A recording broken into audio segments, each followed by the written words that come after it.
We are here today, Petros, who is a freelance game consultant. Hello, Petros. Nice to meet you. Nice to meet you too, Lisa. And the plan is to talk about a bit about the games you have created and overall gamification. How long you have been creating games along with other tools and Loquiz? So I started creating games back in 2004 for team building, and it evolved into a full profession after 2014. I started creating games with Loquiz on 2015, and I fell in love with the platform since then. So we've been evolving Loquiz and me together. So. Okay, so you have had a quite fair amount of years to get into this field. But how do you think the games change the world? I believe people play games every day of their life. We don't realize it, but we do. I feel that everything is some sort of a game, a process which we can gamify. We can see all the processes of our lives and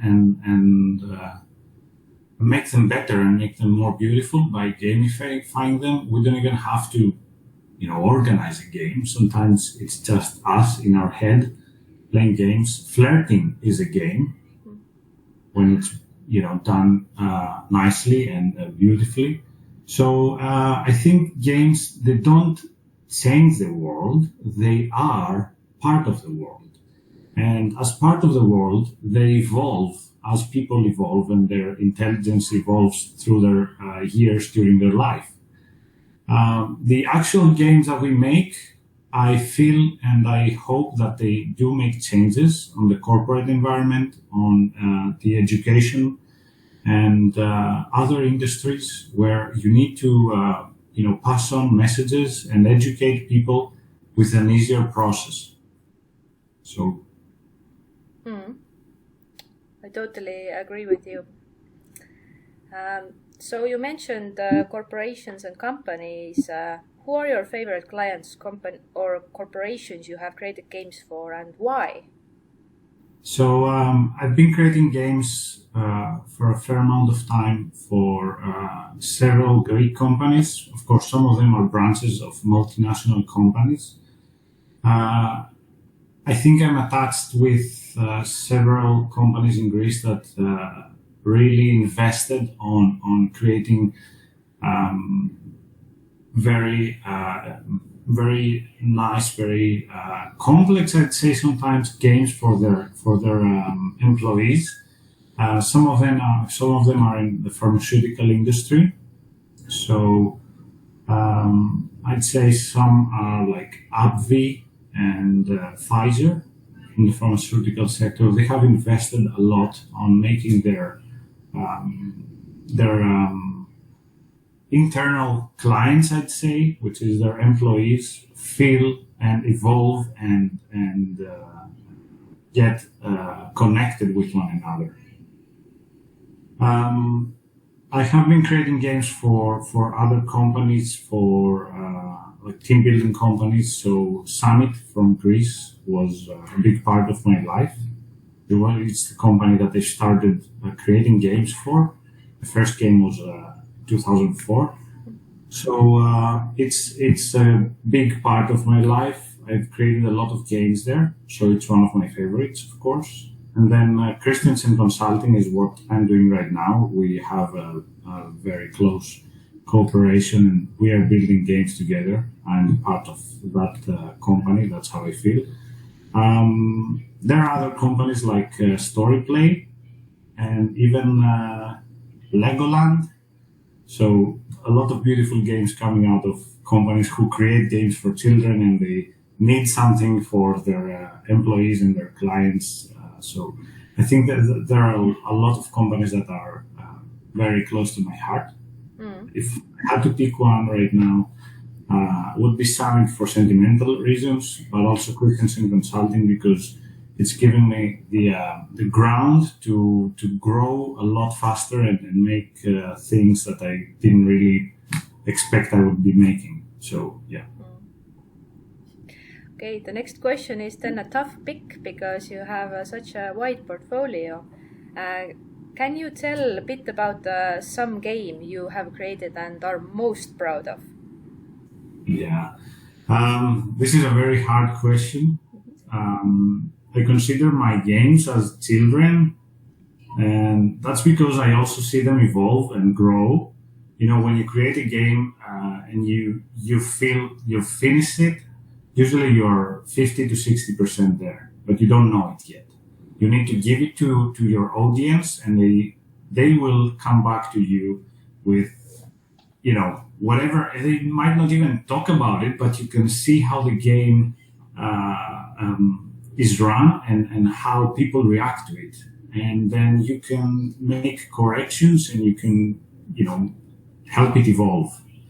So on that part, on that sense, I feel that they're children and they're growing up. So I let them go after a while and they have their own entity in life.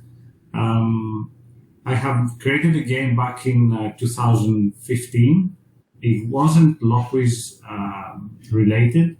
It's called To the Moon and Back, and it's about space. And I think it's one of my favorites for so many reasons. One is that it still amazes me how people react to it. They do become little children. You see 50 and 60-year-old people running around and screaming and cheering when they play that game. The game itself won 2 awards, a Golden HR award and one more award for the best team building of that year in Greece. So it must be good to have been doing that, and it's one of my favorites for sure. I have a new favorite which is pretty new, but I feel it's going to go very well. It's called Pharaoh, and it's a very complex game of communication and cooperation and project management. But well, 2 of my favorite subjects are rocket science and ancient Egypt. So maybe because I have, you know, I have one favorite with space exploration. I think that's my second favorite, not only because of the theme of working in ancient Egypt, but because of the complexity and the grandeur of this game. You can't really grasp in one glance how deep this game goes into trying to educate people. And for that, I wouldn't want to take the whole credit because I've created with Sagi Miara, another game developer who is a genius on creating game mechanics. So yeah, these are my 2 favorite games right now. Okay, thank you. But talking about games and creating new ones, are there any new ones you are working on currently? And this can even be a secret drawer project. Are you willing to introduce something? I do. I'm working right now in I'd say 4 different clients. I'm working for 4 different clients for more than 6 games. Legoland is one of it. Legoland Hotel. We're creating a game there. I'm so excited. I'm most probably going to go and visit Legoland in Denmark just to see the game run for the first time this August. There are other companies who are creating games. I'm creating some tourism games for Summit, who is now getting into tourism business. And there are other companies, one in Singapore, creating games for children, which is something new for me. I haven't been creating games for children, educational games. I was mostly concentrated on games for corporate employees. So it's a process I'm learning, and I have one more game that I'm creating just for me, and of course I'm going to release it to Loquiz market as soon as I finish with it. It's very, very complex on building the mechanics, but I think it's going to be a very fast-paced game when it's out. It's an outdoor game, and it's combining scavenger hunt with the genre of the latest fashion for PC games, which is it's games that you can really explain it very well because there's a name I can't really remember it right now. It's a battle royale game. But I'm going to get the battle out of the way. You're not going to fight anyone. But the thing is, the map is closing in on you. Mm-hmm. So you have to do things very fast before everything outside the region that it's cancelled from the map, it becomes dangerous for you, which means you're losing points. So it's a process. I'm building that game for the last, I think, 2 or 3 months, slowly because I don't have a lot of time. But that's a draw project that... I think it's gonna come out maybe later this year. Look forward trying it out. But before any game starts in real life, there are usually warm-ups. So perhaps you can share or describe to our viewers some cool team building exercise or rather an icebreaker, which would you do before a longer game? Okay. If it's an outdoor game, I love to get people excited very quickly and very and spontaneously react to things and become children as fast as, that's what I want to do, make them go back to their childhood. So one of my favorite introductory icebreakers is one called Molecules, and I've been... That's an old one, but I still love it. And you get people in a kind of confined space, even outdoors. They have to be close to one another. And what you do is you give them, you try and make them molecules. What molecules do is connect to one another. Yes, but as in chemistry, you have different ways of connecting elements. So the people will have to connect with specific parts of their body together. So, and of course, these molecules, you have to know how many of these elements, how many of these people will connect every time together. So you give them a number and you give them 1 or 2 or 3 parts of their body if you want. So you start usually with 1. So you tell them 3 right elbow. So what they have to do is each person has to find another 2 people and connect their right elbows together. And then you start doing that faster and faster. So people run around and they can't connect to the same person every time. And they have to connect with their backs. They have to connect with their knees. So all this gets them, very close. For COVID-19 standards, maybe too close, but, let's hope we're going to get rid of that soon. And they're getting so much, you get out of that a lot of laughing and a lot of running around, and that's what I want to see during the game, during the process of building, breaking the ice.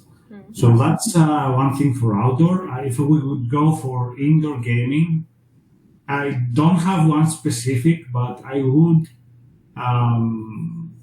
if people don't know it yet, there is a couple of guys that are genius on creating small, fast games for crowds and audiences. And I would suggest people to go and check crowdcontrolgames.com, the website.